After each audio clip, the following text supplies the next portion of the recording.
അമ്മയുടെ പ്രത്യക്ഷീകരണത്തിൻ്റെ സാക്ഷിയായി കുടുംബസമേതം എന്നെയും ഇവിടെ നിർത്തിയതിന് അമ്മയ്ക്കും തിരുക്കുമാരനും നന്ദി. ഞാൻ കോട്ടപ്പുറം രൂപത എൻ്റെ പേര് ഷാർമി ജോൺസൺ. ഇതെൻ്റെ ഹസ്ബൻഡ് ജോൺസൺ, മക്കൾ നിർമ്മൽ ജോൺസൺ, ബിമൽ ജോൺസൺ, മൂത്ത മകൻ്റെ ഭാര്യ സോന.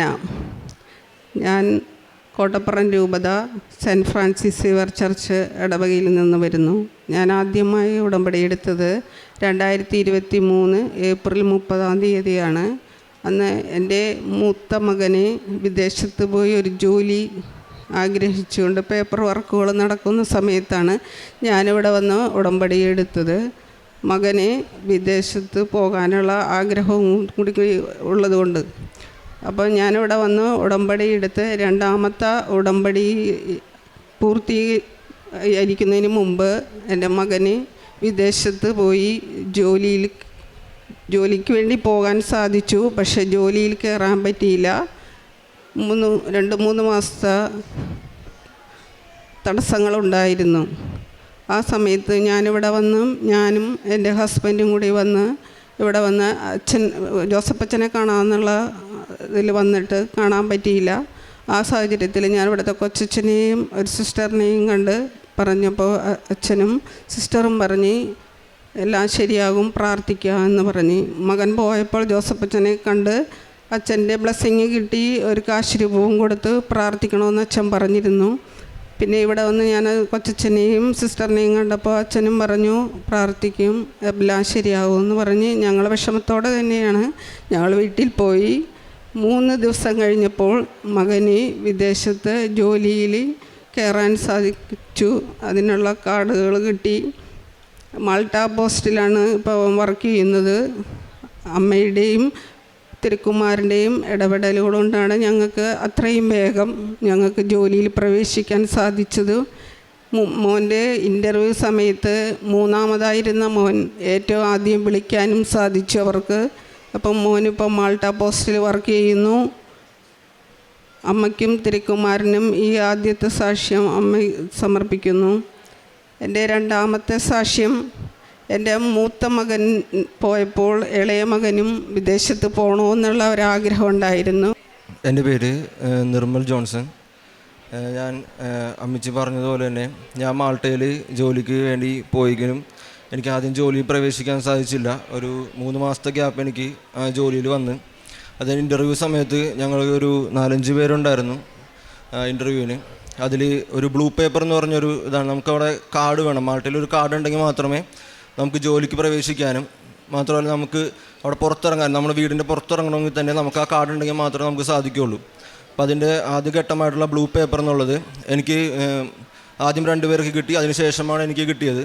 പക്ഷേ എന്നിരുന്നാൽ പോലും മാതാവിൻ്റെ അനുഗ്രഹം മൂലം എനിക്ക് ആദ്യം തന്നെ ജോലിയിൽ പ്രവേശിക്കാൻ സാധിച്ചു. എനിക്ക് മുന്നേ ബ്ലൂ പേപ്പർ കിട്ടിയ 2 പേരെക്കാളും ആദ്യം തന്നെ എനിക്ക് ജോലി പ്രവേശിക്കാൻ സാധിച്ചു. ഇപ്പോൾ നല്ലൊരു ജോലിയിൽ തന്നെ എനിക്ക് മുന്നോട്ട് പോയിക്കൊണ്ടിരിക്കുന്നു. എനിക്ക് അനുഗ്രഹങ്ങൾ തന്ന മാതാവിനും ഈശോയ്ക്കും ഞാൻ ഒരുപാട് നന്ദി പറയുന്നു. അതുപോലെ തന്നെ എൻ്റെ രണ്ടാമത്തെ മകനും ഇതേപോലെ യൂറോപ്യൻ രാജ്യങ്ങളിൽ തന്നെ പോകണമെന്നുള്ള ഒരാഗ്രഹത്തോടു കൂടിയായിരുന്നു നടന്നത്. പക്ഷേ മൂത്ത മകൻ പോയപ്പോൾ ഞങ്ങൾക്ക് കുറച്ച് സാമ്പത്തികമായിട്ടുള്ള കടങ്ങളുണ്ടായിരുന്നു. ആ സാഹചര്യത്തിൽ ഇളയാക്കും പോകാനുള്ള ഒരു സാഹചര്യങ്ങളുണ്ടായിരുന്നില്ല. അപ്പം ഞാൻ മാതാവിനോടും തിരുക്കുമാരനോടും പറഞ്ഞു അമ്മയുടെ തിരുക്കുമാരൻ്റെ ഇഷ്ടം പോലെ നിറവേറിത്തരട്ടെ എന്ന് പ്രാർത്ഥിച്ചതിൻ്റെ ഫലമായി മൂത്ത മകൻ പോയി 10 മാസം കഴിഞ്ഞപ്പോഴേക്കും ഇളയ മകൻ്റെ കൂട്ടുകാരൻ വഴി മാലിലേക്ക് ലോജിസ്റ്റിക്സിൻ്റെ ഒരു കമ്പനിയിലോട്ട് അവന് പോകാനുള്ള ഒരു ജോലി റെഡിയാകുകയും അവിടെ നിന്ന് ഓൺലൈനായിട്ട് ഇൻ്റർവ്യൂവിൽ അറ്റൻഡ് ചെയ്യുകയും. അപ്പം മാതാവിൻ്റെ ഇടപെടലുകൾ കൊണ്ട് മാത്രമാണ് അമ്മയുടെ കാശ് രൂപവും ഞാൻ തൈലവും ലാപ്ടോപ്പിൽ വെച്ച് മോൻ്റെ കയ്യിൽ കാശ് രൂപവും കൊടുത്തു. ഇൻ്റർവ്യൂവിലെല്ലാം സക്സസ്സായി. അവൻ 1 മാസത്തിനുള്ളിൽ പോകാൻ അവന് സാധിച്ചു. അമ്മയുടെയും തിരുക്കുമാരൻ്റെയും ഇടപെടലാണെന്ന് ഞാൻ പൂർണ്ണമായി ഞങ്ങളുടെ കുടുംബം വിശ്വസിക്കുന്നു. അവനിപ്പോൾ ഒമാനിൽ ലോജിസ്റ്റിക്സിൻ്റെ കമ്പനിയിൽ വർക്ക് ചെയ്യുന്നു. എൻ്റെ പേര് വിമൽ ജോൺസൺ. ഞാനിപ്പോൾ ഒമാനിൽ വർക്ക് ചെയ്യുന്നു. ചേട്ടൻ പറഞ്ഞ പോലെ തന്നെ എനിക്കും കുറച്ച് ബുദ്ധിമുട്ടുകളായിരുന്നു. ലോജിസ്റ്റിക്സിലായതുകൊണ്ട് കുറച്ച് ജോലി ലഭിക്കാനൊക്കെ ആയിട്ട്. അപ്പോൾ അങ്ങനെ ഒരു ദിവസം ഇരിക്കുന്ന ആ സമയത്തായിരുന്നു കൂട്ടുകാരൻ വഴി ഒരു ഇൻ്റർവ്യൂ വന്നത്. അതിൻ്റെ അകത്ത് ഫസ്റ്റ് ഇൻ്റർവ്യൂ ഉണ്ടായിരുന്നപ്പോൾ അതിൻ്റെ അകത്ത് പാസ്സായി. പക്ഷേ സെക്കൻഡ് ഇൻ്റർവ്യൂ വന്നപ്പോൾ അത് കുറച്ച് ടഫായിരുന്നു. പക്ഷെ എന്നാലും മാതാവിൻ്റെ ഒരു അനുഗ്രഹകാലം രണ്ടാമത്തെ ഇൻ്റർവ്യൂ നന്നായിട്ട് തന്നെ പോയി, നന്നായിട്ട് പാസ്സായി. അത് പിന്നെ പെൻഡിങ്ങിലായിരുന്നു. പിന്നെ കുറച്ച് കഴിഞ്ഞപ്പോഴാണ് എനിക്ക് ഒരു മെയിൽ വന്നത്. മെയിൽ വന്നതിൽ എനിക്ക് ജോലി ലഭിച്ചു എന്നായിരുന്നു. നല്ലൊരു കമ്പനിയിൽ തന്നെയാണ് ജോലി ലഭിച്ചിരിക്കുന്നത്. മാതാവിന് നന്ദി രേഖപ്പെടുത്തുന്നു. അമ്മയും തിരുക്കുമാരൻ്റെ ഇടപെടൽ കൊണ്ടാണ് എൻ്റെ രണ്ടാമത്തെ മകനും, അവന് സാമ്പത്തികമായിട്ടൊന്നും ഞങ്ങൾക്ക് ചിലവായില്ല. ടിക്കറ്റിൻ്റെ പൈസ മാത്രമേ ചിലവായുള്ളൂ. അപ്പം ഞങ്ങൾക്ക് സാമ്പത്തികമായ ബുദ്ധിമുട്ടുകൾ അനുഭവിക്കുന്ന സമയത്ത് അങ്ങനെ ഒരു ഭാഗ്യം മാതാവും തിരുക്കുമാരനും തന്നതിന് ഞങ്ങൾ നന്ദി പറയുന്നു. അതാണ് എൻ്റെ രണ്ടാമത്തെ നിയോഗം വിളിച്ചെന്ന് അതിന് മാതാവിന് നന്ദി പറയുന്നു. പിന്നെ മൂന്നാമത്തെ നിയോഗം എനിക്ക് വീട് പണി മക്കൾ പോയ സാഹചര്യത്തിൽ എനിക്ക് പൂർത്തീകരിക്കാൻ പറ്റിയിട്ടുണ്ടായില്ല. ആ സാഹചര്യത്തിൽ ഇപ്പോൾ ഞങ്ങൾക്ക് സാമ്പത്തികമായി മക്കളുടെ ഇതും ഞങ്ങൾക്ക് ഒരു ലോണുകളും ഉൾപ്പെടുത്തി ഞങ്ങൾക്കിപ്പോൾ മനോഹരമായിട്ടൊരു വീട് ഞങ്ങൾക്ക് പണിയാൻ സാധിച്ചു. ഇപ്പോൾ ഏപ്രിൽ 10 2026 ഏപ്രിൽ 10 ഞങ്ങളുടെ വീടിൻ്റെ എല്ലാ പണികളും തീർത്തു. അത് വെഞ്ചിരിപ്പ് നടത്തി. എല്ലാം അമ്മയുടെയും തിരുക്കുമാരൻ്റെ ഇടപെടൽ മൂലമാണ്. ഞങ്ങളതിനകത്ത് നേർച്ച വസ്തുക്കളായ ഉപ്പ്, വെഞ്ചരിച്ച ഇവിടെ നിന്ന് കൊണ്ടുപോയിട്ടുള്ള മണ്ണ് എല്ലാനും ഞാൻ അതിനകത്ത് ഇട്ടിട്ടുണ്ടായിരുന്നു. എല്ലാ അമ്മയുടെയും തിരുക്കുമാരൻ്റെ ഇടപെടൽ മൂലമാണ്. അപ്പോൾ അത്രയും വലിയ എല്ലാ സൗകര്യങ്ങളോടുകൂടിയുള്ള ഒരു വീട് ഞങ്ങൾക്ക് ഒരുക്കി തന്നതിന് അമ്മയ്ക്കും തിരുക്കുമാരനും നന്ദി. അതന്നെ എൻ്റെ മൂന്നാമത്തെ സാക്ഷ്യം. നാലാമത്തെ സാക്ഷ്യം, എൻ്റെ മൂത്ത മകന് ഒരു ജീവിത പങ്കാളിയെ ഒരുക്കി കൊടുക്കണമെന്ന് ഞാൻ മാതാവിനോടും തിരുക്കുമാരനോടും പ്രാർത്ഥിച്ചിരുന്നു. അതിൻ്റെ ഫലമായി ഈ കഴിഞ്ഞ 2026 ഏപ്രിൽ 13 എൻ്റെ മകന് ഒരു ജീവിത പങ്കാളി ഒരുക്കി. അവരുടെ വിവാഹം കഴിഞ്ഞു. എല്ലാ അനുഗ്രഹങ്ങൾക്കും അമ്മ മാതാവിനും തിരുക്കുമാരനും ഏറെ 1000 നന്ദി പറയുന്നു. ഞങ്ങൾക്ക് കിട്ടിയ ഇനിയും അമ്മയുടെ പ്രത്യക്ഷീകരണത്തിൻ്റെ സാക്ഷിയായി ഞങ്ങളുടെ കുടുംബവും ഇനി മുന്നോട്ട് പോകണമെന്നാണ് ജീവിതകാലം മുഴുവനും. അമ്മയ്ക്കും തിരുക്കുമാരനും നന്ദി. ഞങ്ങൾ ഇവിടുത്തെ നേർച്ച വസ്തുക്കളായ ഉപ്പ്, തേൻ, എണ്ണ എല്ലാനും ഞങ്ങൾ ഉപയോഗിച്ചുകൊണ്ടിരിക്കുന്നു. ഞങ്ങൾ കാരുണ്യ പ്രവർത്തികൾ ചെയ്യുന്ന ഗവൺമെൻറ് ആസ്പത്രികളിലും മറ്റു സ്ഥലങ്ങളിലും പത്രങ്ങൾ കൊടുക്കും. ആതുരാലയങ്ങളിൽ പോയി എല്ലാവരും സന്ദർശിച്ച് അവിടെ രോഗികളെ ശുശ്രൂഷിക്കുകയും എല്ലാം ചെയ്യുന്നുണ്ട്. എൻ്റെ വീടിൻ്റെ പണിയെന്ന് വെച്ചാൽ ഒരു ഭയങ്കര ബുദ്ധിമുട്ടുള്ള ഒരു പണിയായത്. പിന്നെ എൻ്റെ മകൻ്റെ വിവാഹം, ഇതെല്ലാം എൻ്റെ തമ്പുരാൻ നല്ല നിലയിൽ പെട്ടെന്ന് തീർത്ത് തന്നതിന് നന്ദി പറയുന്നു. എൻ്റെ മകൻ്റെ മകളും വിചാരിച്ച പോലെ ഒരുമിച്ച് ജീവിക്കാൻ അവർക്കൊരു അനുഗ്രഹം മാതാവ് കൊടുത്ത് ഇനിയും അവരൊരുമിച്ച് ജീവിക്കുവാൻ മാതാവ് അനുഗ്രഹിക്കട്ടെ എന്ന് പ്രാർത്ഥിക്കും.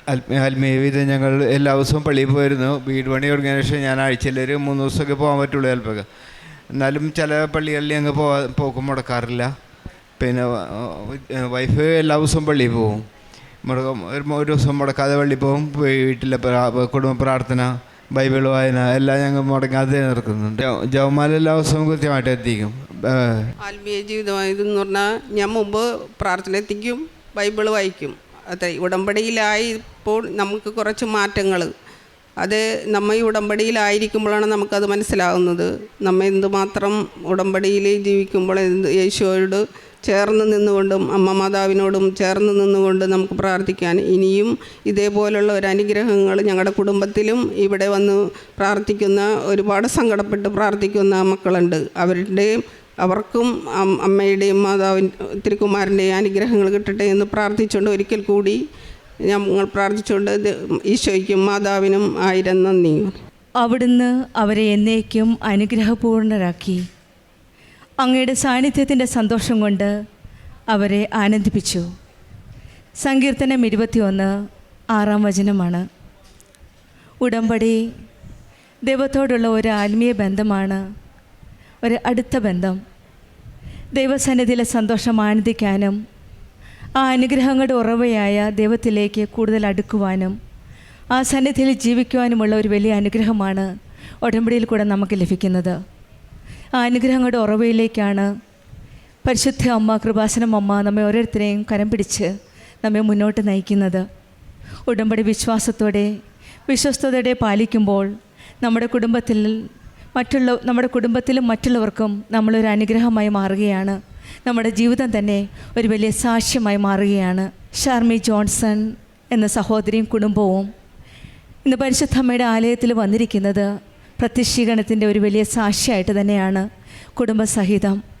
കുടുംബത്തോടെ എല്ലാവരും ഉടമ്പടിയെടുത്ത് പ്രാർത്ഥിച്ചതിൻ്റെ ഫലമായിട്ട് ഈശോയുടെയും അമ്മയുടെയും അനുഗ്രഹങ്ങൾ ലഭിച്ചതിൻ്റെ ഒരു കൃതജ്ഞതയായിട്ടാണ്, ഒരു നന്ദി പറഞ്ഞുകൊണ്ടാണ്, നന്ദി സൂചകമായിട്ട് കുടുംബമായിട്ട് പരിശുദ്ധമ്മയുടെ സന്നിധിയിൽ നിന്ന് വന്നിരിക്കുന്നത്. മക്കൾ രണ്ടുപേരെയും ഇന്ന് അവധിക്ക് വന്നപ്പോഴാണ് എല്ലാവരും ഒന്നിച്ച് പരിശുദ്ധമ്മയുടെ സന്നിധിയിൽ വന്നത്.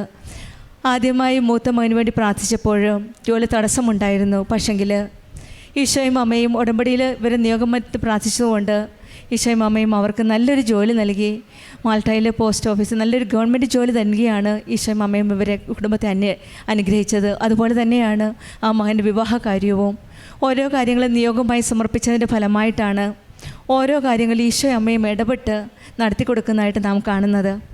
രണ്ടാമത്തെ മകന് യൂറോപ്യൻ രാജ്യം ആഗ്രഹിച്ചു. പക്ഷെങ്കിൽ അപ്പോൾ പോകാനുള്ള സാമ്പത്തിക ബുദ്ധിമുട്ടുണ്ടായിരുന്നു. ഇവിടെയും not by merit but by grace എന്നാണ്, ദൈവത്തിൻ്റെ ഒരു കൃപയാലാണ് എത്രയും പെട്ടെന്ന് രണ്ടാമത്തെ മകൻ വിമലിനും പുറത്തേക്ക് പോകുവാനും ലോജിസ്റ്റിക് പോസ്റ്റിൽ ഒമാനിൽ നല്ലൊരു ജോലി നൽകി ഈശോയും അമ്മയും അനുഗ്രഹിക്കുകയും ചെയ്തത്. ഇവിടെ രണ്ടുപേരുടെ കാര്യത്തിലും നിയോഗം വെച്ച് അച്ഛനും അമ്മയും മക്കളും ഒന്നിച്ചിരുന്ന് പ്രാർത്ഥിച്ചതിൻ്റെ ഫലമായിട്ട് ഇന്ന് പരിശുദ്ധ അമ്മയുടെ സന്നിധിയിൽ നന്ദി പറയുവാനായിട്ടാണ് എത്തിയിരിക്കുന്നത്. കൂടെ മകൻ്റെ ഭാര്യയുമായുണ്ട് നല്ലൊരു വിവാഹം നടത്തി ഈശോയും അമ്മയും ഈ കുടുംബത്തെ അനുഗ്രഹിക്കുകയാണ് ചെയ്തത്. ഭവനം എന്നത് 2 വർഷത്തോളമായിട്ട് പണി പൂർത്തിയാകാതെ കിടന്നിരുന്നു.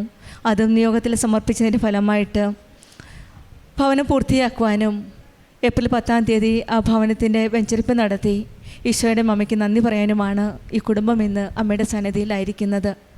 നമ്മുടെ ജീവിതത്തിലും ഉടമ്പടിയിലായിരിക്കുന്ന മക്കളുടെ, പ്രത്യേകിച്ച് ഉടമ്പടിയിൽ ജീവിക്കുന്ന മക്കളുടെ ജീവിതത്തിൽ കർത്താവെ, അങ്ങയുടെ അനുഗ്രഹങ്ങൾ എത്ര വിപുലമാണ്.